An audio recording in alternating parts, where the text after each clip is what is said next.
Hi everyone, Ejay here. Welcome to the Fire 2 On Air guide to the volcano factions. Oh, the volcano factions. They are so weird and scary. But don't worry, because MattTheLesser is here to give you his expert opinion on how to play the Dragon Lords and the Acolytes. So Matt is a veteran of the Fire and Ice ladder, as well as a player on the live scene. Played in the most recent Fire 2 tournament. So he's got some great advice of how to play. We're going to talk about sort of the basics of the faction and how they work, and then talk about some strategy and some way to play them. So I hope this is interesting. Like I've been saying, not sure how easy or hard a faction guide through audio is going to work, but I'm going to put the picture of the faction boards in the show notes. So if you have a look at the show notes, hopefully if you hit the link, you can see both the faction boards. So I think, if you're watching, it might be useful to follow along and see the faction board while you do it. So that's worth doing if it's safe to do so. So I hope this is useful. Let me know what you think. Get in touch if you find this useful or not. Thanks to Matt for his time. Let's get into it. The volcano factions. Here we go.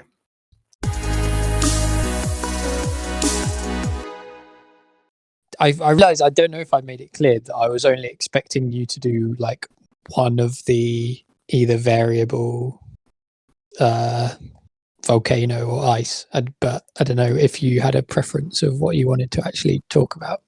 Yeah, it's funny. I actually wanted to ask you that. I mean, I'm happy to do ice or volcano. I feel like I have a pretty good experience with all four of those factions. I've played the variable ones, particularly shapeshifters, like very, very little. So, although I am actually probably going to do my Zorus best game on a Riverwalkers game. But I guess if there's no other preference, I'd probably go volcano, just because I feel like I have more to say there. Although I did write a huge Board Game Geek Ice Maidens post once, so I don't know. I can kind of go both ways. And I feel like volcano is the one that most people are a bit less sure about. So if you are confident with volcano, I think it's a good idea to go ahead and do that one. Yeah, let's do it, because they're trickier than ice. Ice is more similar to a normal faction. Like the Yetis are basically like fancy alchemists, and the Ice Maidens are like somewhere between like Orin and Swarmlings. Yeah, it's not that different. That's a good line. I might use that. That's good. I love the Ice Maidens. They're one of my favorite factions to play. But okay. I actually think the volcano ones are more interesting. Cool. Okay, let's do volcano then today, and then yeah. All right, let's do it. So the first thing is the overview of the terrain in general. So the volcano, this is what I do know, is that they are, like we were saying, kind of the weirdest ones, because you're not on a fixed color wheel, and the transformation is a bit different, right? Yeah, exactly. So the weird one is that you pick a color to start on. And this is actually one thing I don't know what they're going to do with the implementation. I assume that the person who throws the volcano faction into the auction will have to choose the color that they're going to start on then. Oh, because of the auction, yeah. Right, because whereas if you play in turn order like you do on Snellman, if you pick a volcano faction, you then don't pick your color until after all of the factions have been picked. Which can mean if you pick a volcano in like seat 1 or 2, it actually is very tricky for the people sitting in like seat 3 and 4, because they don't know what color volcano is gonna end up starting on, which can be really tricky. But then once you pick that starting color, which will be where you place your first 2 dwellings. After that, the color wheel, the actual wheel aspect is completely irrelevant. And the only thing that matters is if the colors are colors of your opponents or not. And so for both volcano factions, it's more expensive to transform terrain that is your opponent's home color than terrain that's not. So that's a big thing to keep in mind. Yeah. So the 2 factions are the Dragon Lords and the Acolytes. Which one do you want to talk about first? Any preference? I don't know. Let's talk about the Dragon Lords. I feel like they are actually more. Their power is more straightforward, and it's funny because I remember the first time that I saw the description of the Dragon Lords, I was like, "Oh my god, these guys are so strong! It's so easy to transform something, right?" I mean, they have, unlike almost every other faction in the game, spades are just never a concern for them, because the way the power works is you start with 8 power tokens, 4 in bowl 1 and 4 in bowl 2. And anytime you want to transform a terrain, you take power tokens out of the game. And you can take them from bowl 1. You almost always want to take them from bowl 1, so you're not wasting any resources. And so it's 1 power token to transform a terrain that is not your opponent's home color, and it's 2 to do of your opponent's home color, which is quite expensive. Yeah, you will see, because the thing that you get limited in is the number of those power tokens. At the beginning of the game, you only have 8 plus your original 2, which would limit you to, if you don't get any more, would limit you to a total of 10 hexes, which is not going to win anybody anything. So you have to find, you have to find a way to get more than that. But so that's the power, and so it feels very easy, and you can and often do see the Dragon Lords spread out to a lot of terrain very quickly. But as once you've played a couple games with them, especially against good competition, you will quickly realize that this power is not, I would say in my mind, enough to overcome a lot of their deficiencies that exist elsewhere. And they can be quite disruptive, right? Because you can just kind of take hexes, same as Acolytes, I guess you can. Yes, both volcano factions, being successful with them really does require being aggressive and at times a bit nasty to other folks. You're kind of trying to create a lower scoring game, often trying to cut people off, but to do it well and well balanced, right? If you cut one faction off really badly, you might just be benefiting the other players in the game. So that's really where the trickiness with the aggression with the volcano factions comes in, and good players will position themselves to make it difficult or costly for you, even as a volcano faction, often to cut them off. So there's a bit of skill. And the stronghold for Dragon Lords kind of makes up for this limited power tokens. Exactly. So the stronghold, which most Dragon Lords players will find, is almost compulsory to build at some point in the game. Gives you a number of power tokens from the supply straight into bowl 1, equal to the number of players in the game. So in a 4-player game, you get 4 power tokens. And that is great because you will need those power tokens to further expand, right? That would take you from, assuming you only dig non-opponent home territory, would get you from the potential of 10 hexes to 14, which is getting you into the range of potentially competing on network in 3 towns and things that, as the Dragon Lords who don't have a natural scoring ability, that you will probably want. So yeah, most people will find that the stronghold is necessary. The really tricky thing with the Dragon Lords is it's an expensive stronghold. It's 8 coins, and workers are very hard to come by for them in general. And so it just costs a lot, and it can really, really slow down your economic snowball. And so timing it right is really, really important to being successful with the Dragon Lords. Okay, cool.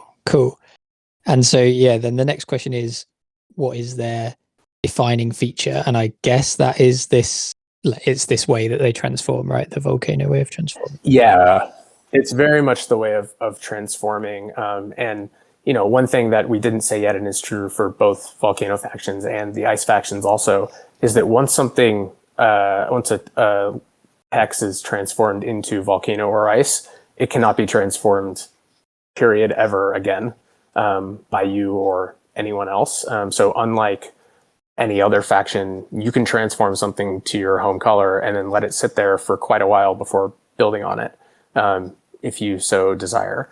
Or potentially can even transform things as blocks and then just leave them without any recourse. There's no triple dig or anything way to get it back for someone who needs that hex. So that can be a very powerful ability. In fact, I've got a Fire and Ice Ladder game going on right now where I blocked a town from someone by transforming something with the Acolytes to Volcano 3 rounds ago, and it's still sitting there because I don't need the dwelling yet. I'll probably build it. I'll probably build it at the end of round 6 because it's next to a town that I already have, so I just don't need it yet. Nice. Yeah, but so I'd say that that's definitely the defining feature for the Dragon Lords. And the other thing too, and we should mention in terms of getting more power tokens to ultimately do more transformations, the other way to do it is anytime you can get a spade. So if you get a spade via occult bonus or the spade bonus tile, those become power tokens just sort of automatically into the first bowl. So theoretically, if you were able to get enough of those, you could actually avoid building the stronghold. I did have a game one time that I won as the Dragon Lords where I didn't build the stronghold, but it's you have to game plan for that a lot. Like if you have to go after the 2 key town and things like that to try to get enough of those extra spades. Do you end up taking the spade bonus tile or taking like the double dig action much to get those power tokens? Does the spade bonus tile? Yes, I would say with the Dragon Lords.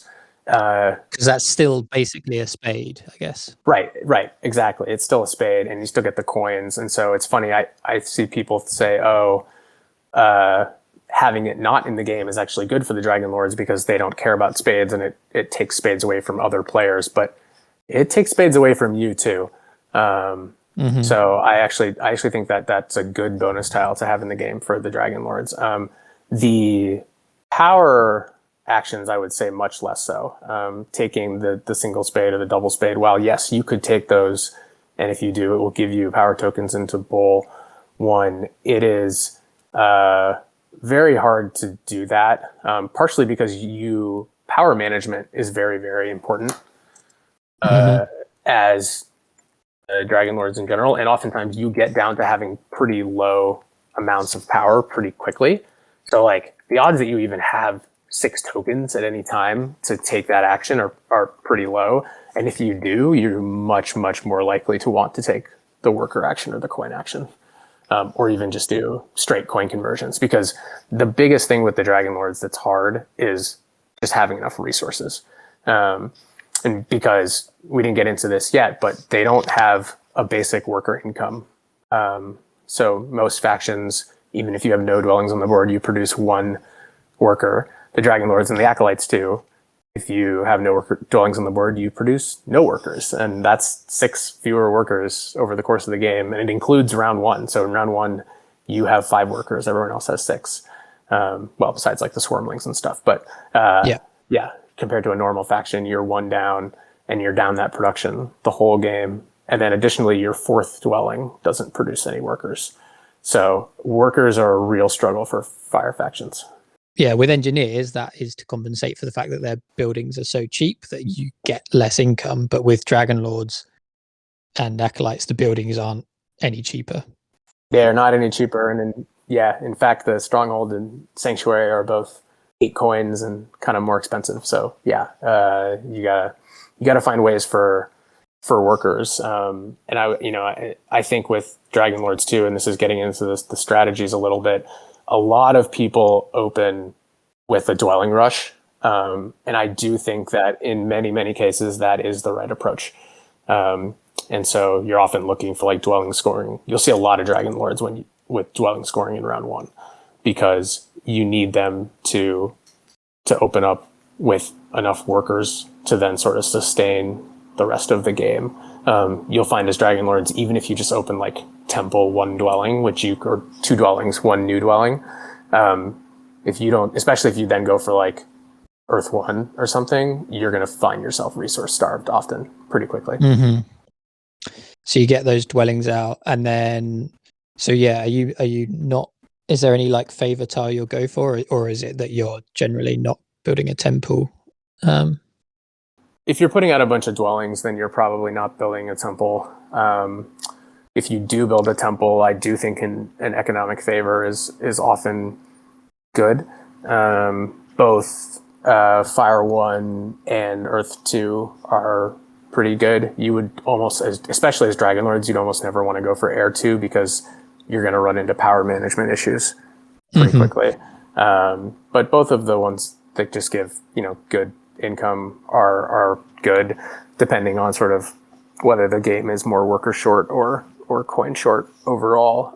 But the tricky part is you then, like, Dragon Lords, it's such a balance because you also don't have any inherent scoring. And so if you don't have a high scoring track, you also kind of want Earth 1. So you have to figure out where's the balance, which is one of the reasons why I said it before, round 1 dwelling scoring is really the most common situation for Dragon Lords. I think if you take that away, I would much, much, much rather have acolytes in almost every situation.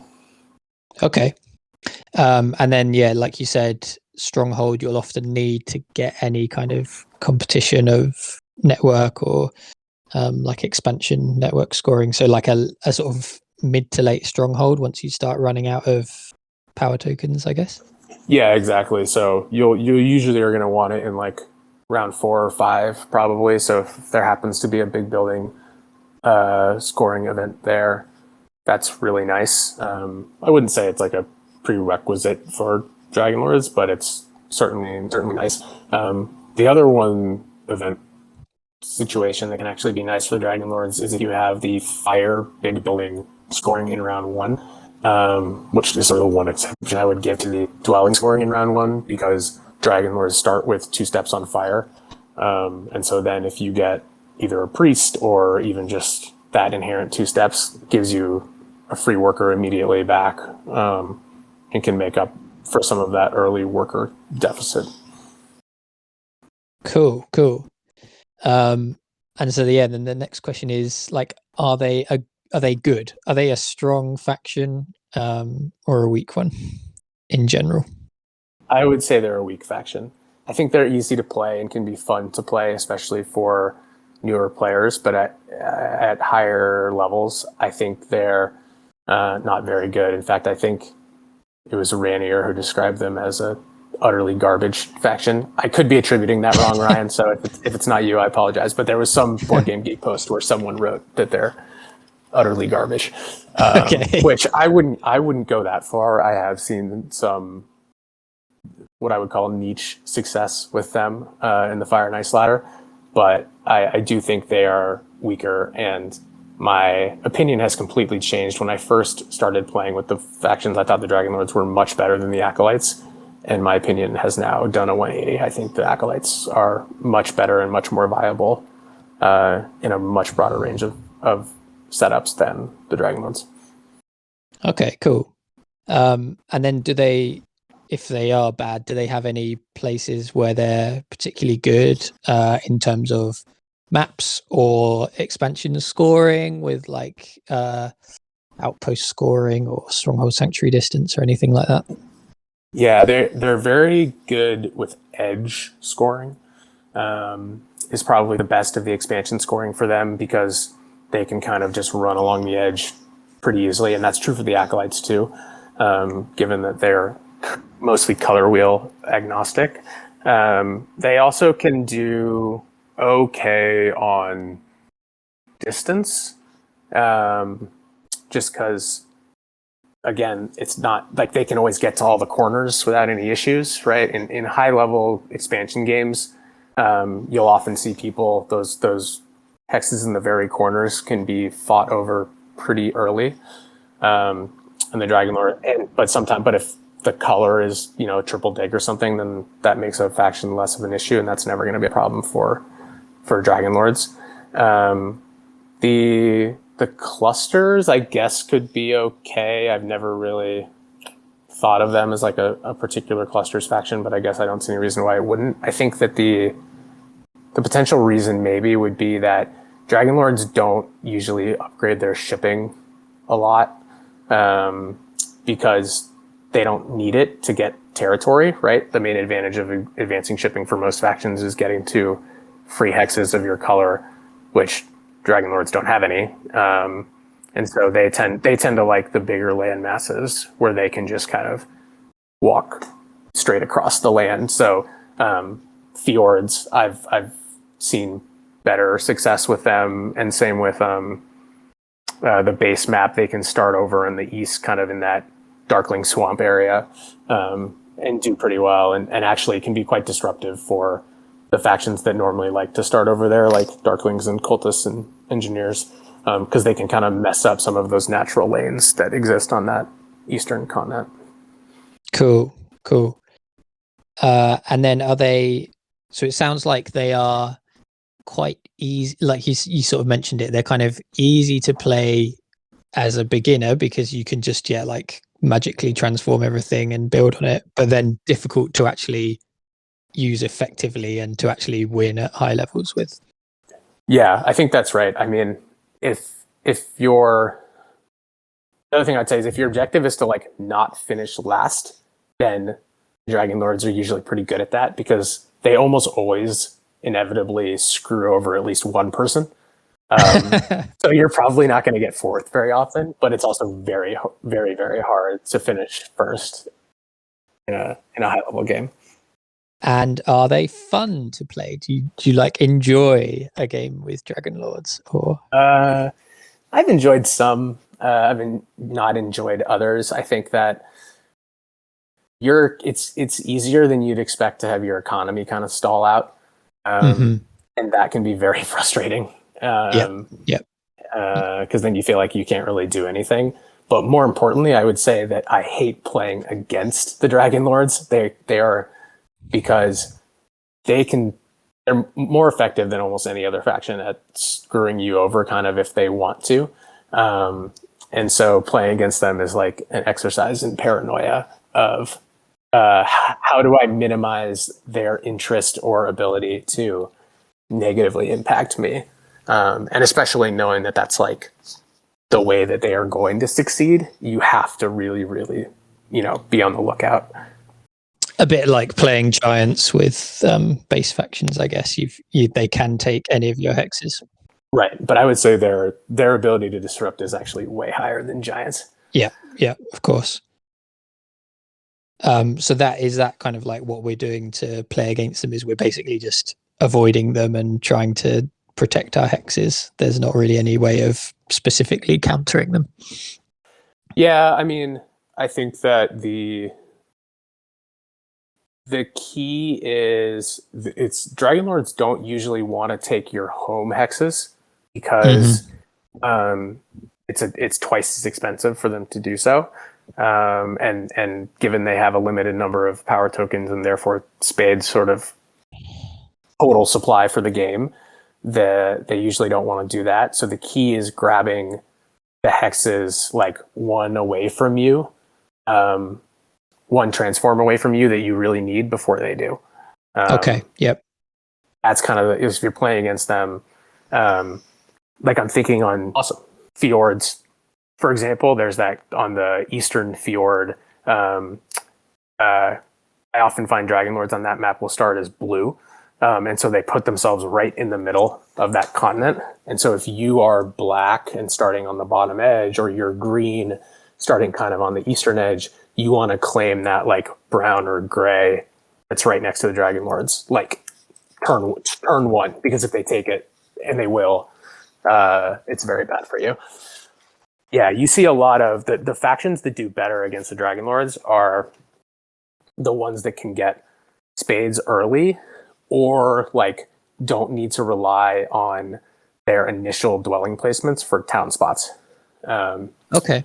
Because if the Dragon Lord's placed next to you, like they will like to place next to you in your initial spots, and that's going to be the easiest place for them to block. Whereas if you say you're like the mermaids and you place a dwelling somewhere as your initial one, but then you end up building your town like kind of away or going the other direction, the Dragon Lords won't be able to get there that fast. Their expansion is very concentrated around their initial placements.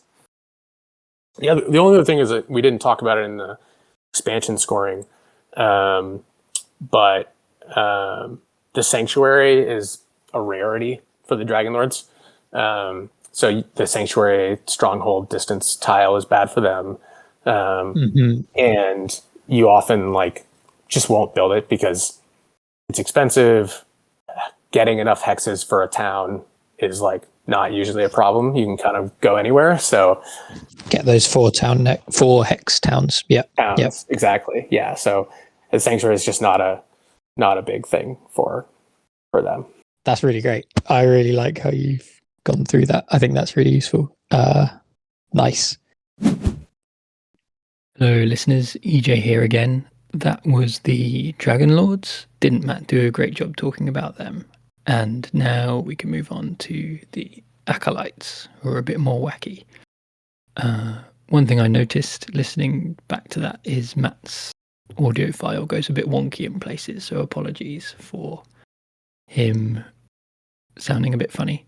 While I was thinking about it, Matt has also started streaming his games on Twitch, on a Twitch channel, which is twitch.tv/MattTheLesser. So I will include that in the notes, but go there, follow him. He broadcast his first, or one of his Tuesday League games, and maybe he'll do some more, so give him a follow. So let's move on to Acolytes. Watch out for a funny moment shortly in where his other half walks in and succeeds in distracting him and putting off his flow. I thought I'd leave that in because it's quite funny. Enjoy! Cool. Okay, so faction 2 of the Volcano factions is Acolytes. What are Acolytes and what is their key ability? So the Acolytes they're similar to the Dragon Lords in that they are volcano factions, and they have a cost that is unrelated to normal spades associated with how they transform. But in Acolyte's case, what they do is they drop down on cult tracks. And the cost specifically is 3 steps on a cult track to transform a hex that is not one of your opponent's home terrain, and 4 steps to drop down of one that is your opponent's home terrain. And so one thing to note there immediately compared to the Dragon Lords is the Dragon Lords to do an opponent's home terrain is twice as expensive, whereas for the Acolytes, it's only 25% more expensive. And so it's much easier for them. Like, they are much more of a threat to take an opponent's home terrain than the Dragon Lords are. Yeah. And to compensate for all this dropping, the Acolytes, they start at 3 steps on all 4 cults, which is nice, and sort of the way that most people think, or the thing most people will realize pretty quickly, is one of the cool things and ways to be successful with the Acolytes is figuring out how to optimize those cult bonuses, and then use those same cult steps for transforming afterwards. So try to reel in those cult bonuses from all the steps on the cults that you're going to be generating. And then after you realize the bonus, you drop down and spend them as spades, right? So like, say, for example, round 1 has a worker bonus on fire. You want to go up fire as much as you can, get those workers, and then next round, once the bonus is passed, drop down on fire for your transformations. Yeah, cool. So yeah, that's one of the big things with Acolytes, and figuring out how far you're going to drop down and when, and all of that is tricky. It's one of the harder things to plan for sometimes. I was actually thinking about this, that like when they put the acolytes in to board game arena, I think they're going to be one of the factions that sees the biggest skill challenge in translating from asynchronous play to live play, because you on Snellman you have an infinite, theoretically, basically amount of time to plan out what you're going to do. And in Acolytes, figuring out all of the ups and downs of the cults over the course of the game and planning for all of that, I think is going to be hard on a time crunch. Yes, that's interesting. And then what does their stronghold do? Their stronghold, which is in the realm of weaker strongholds, I would say a lot of Acolytes don't build it at all. And those that do probably build it late. But what it does is anytime that you use a priest to go up on the cults, you get an extra step. So if you place it down on a 2 spot, for example, you actually get 3. If you place it on the 1 to go back into your supply, you actually get 2 spots. And if you somehow manage to have an open 3 spot after you build your stronghold, you'd actually get 4 steps, although that's an extremely rare occurrence. Yeah, you're probably not opening stronghold with that. Exactly. Yeah. So similarly, this is maybe jumping ahead a little bit, but like similarly to the Dragon Lords, they don't like the Sanctuary Stronghold scoring tile, but in this case, it's because they don't want to build their stronghold, not the Sanctuary. Cool. So I guess again, the defining feature is that way that they can quite easily volcano hexes and take them from opponents, and like you said, more easily take home terrain away from opponents. Correct. Yeah. That's definitely the thing with the Acolytes, and then just their general cult play, I would say, is the other thing. Figuring out how many priests are extremely important for them. So unlike the Dragon Lords, opening with a temple is very standard. I would say almost always going to be your opening with the Acolytes, and for them, like a temple plus just 2 dwellings is fine. Or if you can get the worker action and open with temple and 4 dwellings, that's really nice. But yeah, you want those priests coming in, and you'll often want a second temple pretty quickly, because they're like the Dragon Lords and they only open with 5 workers. Opening double temple, the Nerd Cube special, is actually really hard because you're 1 worker short, even if you get like the big building bonus tile or something. But 1 temple in round 1 and another one in round 2 or 3 is pretty common, because you want to send those priests to the cults to get up those cults, so then you can come back down them. Yeah, I guess like a 3 spot on a cult is basically a dig once you put it in, plus you're getting power. Yeah, because you're already high up. Yep, and cult bonuses. And so, all those things are very good. You'll see Acolytes try to claim 2 or 3 of those 3-step priest spots, usually pretty early. They'll take, the priest bonus tile in the first round very often, or they start with a very low amount of power. They start with 6 in bowl 3 and 6 in bowl 2, but that is just enough to take the priest power action with your first move if you want to, which I've seen frequently from Acolytes. Yeah, and then I think you mentioned, they also don't have any base worker income, and they also don't generate workers with their 4th dwelling. Is that correct? Yep, that is correct. So they too can have worker issues, and theirs, I would say, can actually be even more so than the Dragon Lords, because they don't usually open by sending out a bunch of dwellings pretty quickly. Because the thing is, with the Acolytes, the balance of going down on the cults and sacrificing potential future cult rewards in exchange for getting that terrain out. So I'd say the Acolytes are kind of a like up and then out faction for the most part.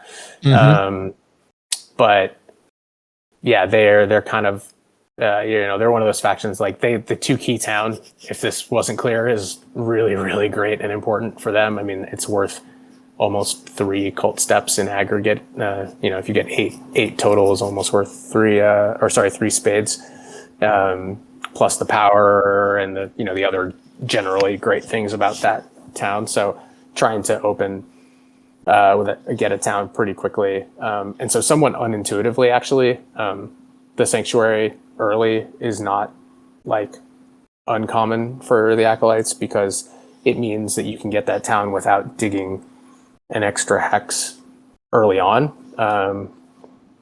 So that's actually valuable, even though you might think, oh, like, wouldn't you rather have another temple to generate another priest income? Well, it's taking away a worker income from the dwelling that you're putting it on top of for a faction that is short on workers, and taking away your cult steps. So and if you beat swarmlings or cultists to the 2 key town, then that's worth it. Exactly. It's good for that. And then the other thing with the acolytes is just like, when the cult bonuses are coming and where is really, really important to evaluating whether the track is good for them. They are kind of like the cultists in that they like doubling up on good cults. They like to see 2 bonuses of the same color. But even more importantly for them is having them close by. Like, it's really annoying as the acolytes if you have like an air bonus in rounds like 1 and 4, because then it's like you spend round 1 to go up them, but then feel like you don't want to come down too far and waste what you're going to get in round 4. Like, what the ideal situation for acolytes is like air rounds 1 and 2, and then earth rounds like 3 and 4 or something like that, because you can go up and down in conjunction. And then the thing that I wasn't sure when I played them is, are you looking to win cults as acolytes? Is it worth staying up there in a cult to get 8 points at the end of the game, or are you better off spending those cult steps to get whatever it is, 2 or 3 digs? Yeah, it often depends on. I would say you're probably, as the acolytes, gonna win at most like 1 cult, and then maybe get a couple points on another one. But they sorry, my fiance's in the background laughing at me. She doesn't play. She just no, she does not. Sorry. I don't remember what I was saying now. We were talking what was I talking about? Winning cults, whether you win cults. Oh, right, winning cults. So you might win 1, but you're probably not winning more than 1. And you might get a few bonus points, but the question of even whether you win that 1 is really going to be on whether you need those digs for another town or to compete on network. I think, at the end, you often will have a literal direct trade-off of cult points versus network points, and network is usually better. So oftentimes you'll see acolytes finish like with all of their cults like below the 3rd step. Like, if you want to get out like 15 structures, that's going to be necessary. Other times you'll see them go with a slightly smaller footprint and try to hang on to some cult points. It kind of depends on what your competitors are doing, frankly. So they do have the flexibility, but I would say they're not like the cultists or the swarmlings, where you're not getting 24 points from the cults with the acolytes, most likely. Yeah, I remember actually, I because on Snellman you've got the VP projection, like I could almost directly see, like, if I go down to dig a hex, I get this many points. If I stay up and win whatever it was, the fire cult, then I get. But again, you're not going to have that on BGA. Yeah, you're going to have to figure it out on the fly. And some of it too will depend on sort of how you're scoring too, right? So the acolytes do have, one of the things they're similar to the Dragon Lords in is that they don't have any inherent scoring. And so they definitely need, favor tiles, bonus tiles, track scoring to get a high enough score.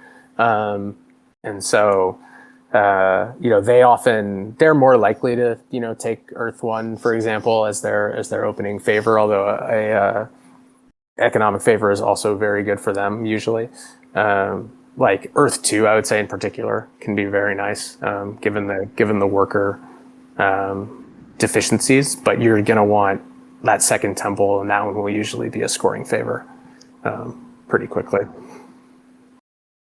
So we're thinking they're better than Dragon Lords, but are they good in the realm of other factions and the other expansion factions? Are they strong?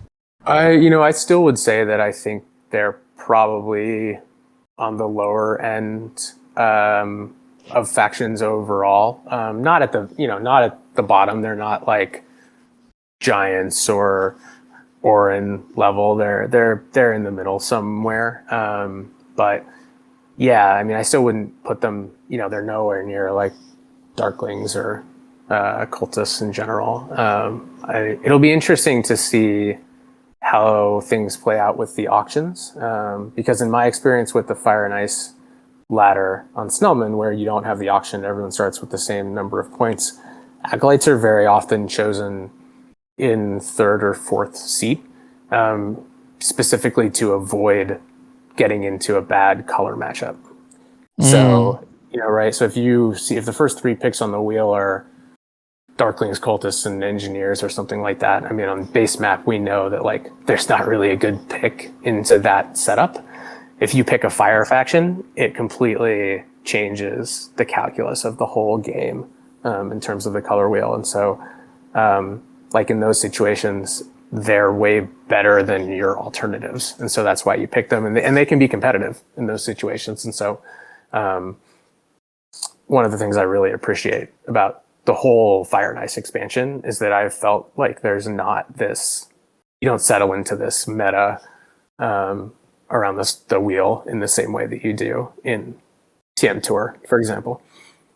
Yeah, I looked at like the top game in the Fire and Ice ladder, and you get like all sorts being picked and winning, and even like the base factions, you get a bit more of a varied choice of base factions coming in as well. And yeah, it's definitely a bit more interesting in that sense. Yeah, it definitely is. There's definitely not, I would say, like an established meta. And I mean, with both the Fire and the Ice factions, not only, are they two new for four total new factions, but all the different color iterations, right? So the Dragon Lords and the Acolytes can at least start on any of these different colors. And then with the Ice factions, even more, because like they still matter on the color wheel, but they can start on it anywhere. And so like red Yetis are very different than green Yetis, for example. That just changes everything. Okay. Yeah. But back to the Acolytes specifically, I think, as I was saying about the scoring, like they do want scoring in the game. So, they're going to want a favor tile. Scoring bonus tiles are good for them. The big building tile is nice, even though they won't build a stronghold usually because of the workers. And then they, unlike the Dragon Lords, are probably a little bit more likely to increase their ship. Not so much because they need to for the land, but because they're going to have leftover priests, and obviously they don't have digging to advance. Like one thing you'll run into with the Acolytes is you build 2 temples in the first couple of rounds, you send a bunch of priests to cults, and then by round 4, you've only got 2 priests in your supply to play with. And so you either have to like convert them to workers or send them for single steps or use them for shipping, none of which are like optimal, but they're not bad. And I would say it's still worth it to like put all the priests down early. But you do often find yourself in that situation. Yeah, and then maybe some ship scoring comes in, and yeah. Yeah, exactly. So you said they don't work very well with the Stronghold Sanctuary distance scoring because, you don't want to bring the Stronghold. And I guess similar to Dragon Lords, you can chew through the edges if you want, or you can, pick the corners and get into the distance scoring. Yeah, I think that's right. The distance is probably even better for Acolytes than for Dragon Lords because, as we just said, they're more likely to have shipping. So they can kind of get out to those corners a little easier. But Edge, is really great for both fire factions. Cool. And it sounds like they're a bit more difficult to play in ways because you've got to manage that cult. Yeah, I think they are one of the trickier factions to master. There's just a lot of timing considerations, and power management, as I mentioned, for Dragon Lords being important, is also very important for Acolytes, but kind of in a different way. And so the way that it's important for Acolytes is when you go down on the tracks, you sort of then open up the ability to regain the power when you go back up the tracks. And so for like example, going from step 8 to step 5 is way worse than going from step 7 to step 4. Because once you go down to step 4, coming back up to step 5 will then get you power back again. Whereas if you are going from step like 5 to 6, you don't get power again. And given that as the Acolytes, Water 2 is an interesting favor that some Acolytes will often get, especially if they think they're not going to get the 2 key town or the coins plus 4 coins in a cult step bonus tile is really great for them, and they claim it often. Those single little steps, if you can get power with them in addition to the steps, because you managed your ups and downs well, it's just that many extra resources that is good. I guess it's also worth mentioning that if you've got a key, you can get to the 10 step and you can come in and out as you please, right? As long as you've got the key to do it. Yes, you can. And in fact, I remember seeing at one point someone pull a really cool move where they had one key, I think, as the Acolytes, and they were up at the top on a 10 spot on some cult. I don't even remember which one it was. And then they were tied with somebody else at 9 on another one, and whatever the other faction was went ahead and passed because they were like, oh, I don't have to close this cult right now because the Acolytes have already used their key. The Acolytes go ahead, drop down on the one, and then so they can go up on the other, because it's not like the key goes away. It's just limiting how many you can be at the top at any given time. Yes. And so that was a really cool maneuver that I remember. It was a while ago on the Fire and Ice ladder. I could probably find the game. Nice. That's a good one. Okay, cool. Yeah. Okay, so quite difficult to play. Are they fun to play? I do find them very fun. I've found myself picking them more and more recently on the Fire and Ice ladder, especially as I've felt myself get better with them and more confident playing them. I remember it was actually my first ever Acolytes win came in game, like one of the top games in the Fire and Ice ladder. I hadn't played them for a while and the setup was good. And I was like, let's just give it a go. And it was back when Ozymandias was still more active and one of the better players. And I won that game. And I remember him just being like, congrats on what a way to get your first win in the Fire and Ice ladder. And ever since then, I've been like kind of a convert to the Acolytes. And so, I much more seek out ways to play them. And especially if I need to get out of a bad color wheel matchup in the initial faction selection, they're like my default at this point almost when I'm kind of stuck. Cool. Does Ozymandias play on BGA?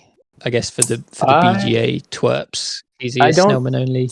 I don't know. I've never seen him on BGA, but doesn't mean he's a big name on particularly Fire and Ice ladder, right? He's always up there. Yeah. Does he still play now? He hasn't been on the ladder for a little while. So I don't know. He's not in the top game, but he won the top game something like 6 or 7 weeks in a row at one point, which is like, that's pretty wild. So I think there was definitely a short period of time where I think if you asked most of the Snellman players who was the top player, he would have been one of the shortlisted names that came up. I don't know. Maybe he's taken some time away from Terra Mystica. I feel like I haven't seen him for a little while. Yep. And so then regarding countering the Acolytes, I guess watch for your hexes again. Can you take some 3 steps away from them? Is that a good plan if they leave them available to you? Yeah, I would say. Well, what I would say is if there are 3 steps that you think are going to be particularly valuable, grab them as soon as you can, because the acolytes will take them whenever, wherever they can. I mean, even if it's a step that doesn't provide any cult bonuses, if it's round 3 and that 3 step is there for the acolytes and they have a priest, they'll take it because it's a spade. So I would say you can definitely counter them by taking it early. The other thing that's like a little bit counterintuitive is it can actually be easier to win some cults as a lot of factions when the acolytes are in the game, because they often, as I said earlier, are actually going to end up pretty low on most of the cults. So you can be like sneak up in second and claim a crafty win, right? Yeah, exactly. Or like in a game where assuming there's no cultists or anything like that, then there can be some interesting late game battles for cult points at lower levels than you're used to seeing. Yeah, like fighting for those low points without many priest spots. And conversely, like if you're the cultist, your life is actually pretty nice because you can go up on. You might have a harder time sending priests to get some of the early cult bonuses, but like as long as you sort of just steadily march up, by the end of the game, you're probably going to get that 20+ point cult total scoring pretty easily. Or Orin, I guess, as well, if you've got the strong. Or Orin or Chaos Magicians, yeah. Any of those. Cool. That's really good. Anything else to mention about acolytes? I mean, the one other thing I'll mention that this sort of applies for both fire factions with regards to the other expansion factions is the fire factions restrictions on the home territories do not apply to ice factions or to the Riverwalkers. And so if those factions are already in the game, it actually is a good thing usually for Acolytes and Dragonlords, because it's one more color on the color wheel that you won't have to pay more to transform. Okay, so if Yetis are green Yetis, you can still transform green hexes for the cheaper price. Is that correct? That is correct. Yeah. The only exception is the shapeshifters, who whatever color they are on is considered a home color, and so it's still the more expensive. But if they shift, then all of a sudden you can do it for the cheap price. So that one's a little tricky. But yeah, I'm that much more inclined to pick a fire faction after I see an ice faction come into the game. Yeah, because it frees up the color wheel. Okay. Right. Yeah. Whereas conversely, if I'm an ice faction, I actually usually don't want to see a fire faction. I've seen differing opinions on this on Board Game Geek, but my opinion is if you're the Ice Maidens particularly, who are a faction who often are a little bit slow to expand, the fire factions can be real thorns in your side. Would you say that fire is super effective against ice? Yeah, I would. That's good. I hadn't thought of that. Is there anything else that you wanted to say about Dragon Lords if you remembered anything, or just anything else? No, nothing else. I mean, I think that overall, like, I would say, as we were talking about the fire factions today, I think they're both really fun to play. Acolytes more so personally, but I know people who really like the Dragon Lords. They're a pain in the ass to play against, both of them. They strike fear into the hearts of your lowly witches and mermaids sometimes. But overall, I don't think they're like overpowered. I think a lot of people, especially newer players, will look at them and think, "Oh, like these guys are so strong," but they're really not. In fact, I would say put them both on the weaker the weaker end of the factions. So, tread carefully but have fun would be my advice to anyone who wants to play them. And I do expect that when we get into an auction format, they will be factions that typically start with a higher number of points, at least in experienced games. But yeah, I guess conversely, if you're playing against weaker players, maybe it is a cheap way of getting some disruption. And yeah, exactly. You can screw with some people pretty easily. You might make some enemies, but the Targaryens like them. So the other thing I'll mention too is I haven't played with the landscapes with the expansion factions. Oh god, Which is, I know, as if we need more complicating factors, no. right? I know. I took a quick look, so I feel we should. I mean, I don't know if they're going to implement them immediately, but I feel like we should at least mention them. And giant grain of salt because I've never actually played it. But the Dragon Lords one is after you build the sanctuary, so they're trying to incent people to build this building that almost never gets built by the Dragon Lords. You get a power income. Like a power into your bowl income. So it's almost like a spade income each round. Every round, okay. Yeah, I actually don't think that is particularly strong or game-changing. Like, I think it maybe makes them a little bit better because you can basically build the sanctuary instead of the stronghold. And it's going to get you a similar, depending on exactly when you build it, it's going to get you a similar number of tokens. Probably, and has the benefit of being a sanctuary, so you can form a town with 3 and get a favorite tile. But I don't think it is that game changing. I think the Acolytes one is a little bit more interesting, which says that when you pass those power thresholds on the cults going down, you get the power, which, like, over the course of a game, that can, for a well managed Acolyte player, that could be a lot of power. Which is really important because the acolytes, we didn't mention this before. They love those worker and coin power actions. Like, you want to hit those all game as much as you can. And so getting more power to be able to do that is really nice. So yeah, I imagine if I ever get around and they implement acolytes plus landscape, I think I'll probably be getting that one out pretty early. Mm-hmm. Mm-hmm. Good stuff.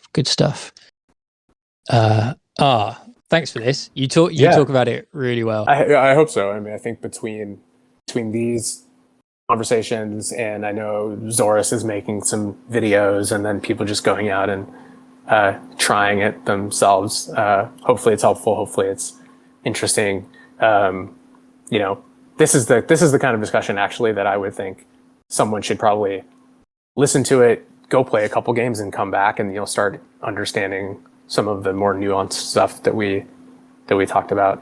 Yeah. And I think that'll be helpful. But I really hope that for all the expansion factions, the level of play on BGA gets up pretty quickly, because I think that they're interesting. They make the game interesting, and when people are competitive, it'll be fun to have them there. Nice to talk to you, and yeah, thanks for doing this. Absolutely, and I'll look forward to hearing it and seeing what people have to say about the other ones too. Yeah. All right. Yeah. See you later. Awesome. All right, you too. Thanks.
Yeah.